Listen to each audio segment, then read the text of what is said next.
Bonjour, aujourd'hui nous allons parler d'estime de soi. La sophrologie regroupe de nombreuses problématiques dont l'estime de soi. L'estime de soi est un sujet assez complexe. Lorsque j'écrivais cette vidéo, je suis partie dans une grande réflexion que je synthétiserai ici. Pour parler d'estime de soi, il faut s'interroger sur le soi et réfléchir notamment à son opposé, le moi. La personnalité, dans le langage courant, désigne ce qui fait la spécificité d'un individu, par son comportement, son intonation, voire aussi ses loisirs. Or, ce qui est intéressant si l'on s'attarde sur l'étymologie du mot, personnalité, persona signifie le masque. En effet, la personnalité est une façade que Jung appelle le moi. Le moi est l'image que l'on projette, influencée par des normes arbitraires dans la volonté de s'intégrer et d'être accepté. Nous adoptons des comportements, des intérêts, des schémas de vie pour s'intégrer socialement et adhérer à notre société par mimétisme ou par survie. Dès notre naissance, avec la complicité de nos parents bien pensants, qui sont eux-mêmes dans cette logique de pensée, nous entrons dans cette conception d'existence qui repose sur l'approbation arbitraire de nos pères et des figures d'autorité. Nous sommes constamment dans cette société amenés à développer le moi.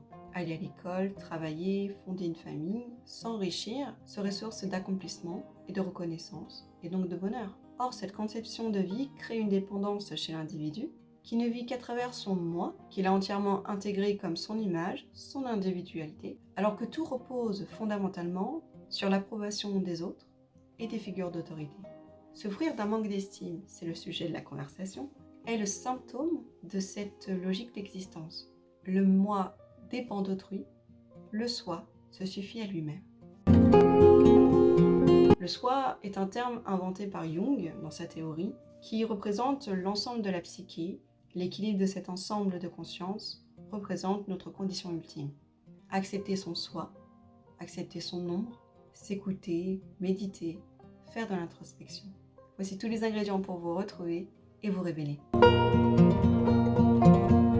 Je vais vous raconter une anecdote qui illustrera mon propos. Je faisais du footing dans la forêt et me suis posée pour reprendre mon souffle et savourer l'instant présent. Dans cette béatitude, j'ai senti un moustique me piquer. Je m'apprêtais à le tuer quand j'ai pensé « à quoi bon ?» Je contemplais le moustique, fasciné par son abdomen qui se gonflait, quand j'ai pensé que nous sommes prêts à tuer pour notre simple confort. Soyons honnêtes, lorsque l'on tue un moustique, c'est par peur de la démangeaison. Pourtant, cette femelle ne fait qu'accomplir son devoir. Là où je veux en venir, c'est qu'en acceptant de donner mon sang, j'ai accepté les conséquences, les risques, et je me suis fait cette réflexion que le « je », cet attachement à vouloir être quelqu'un à tout prix, nous éloignait de l'essence même de notre existence. Prendre conscience du moi et le déconstruire.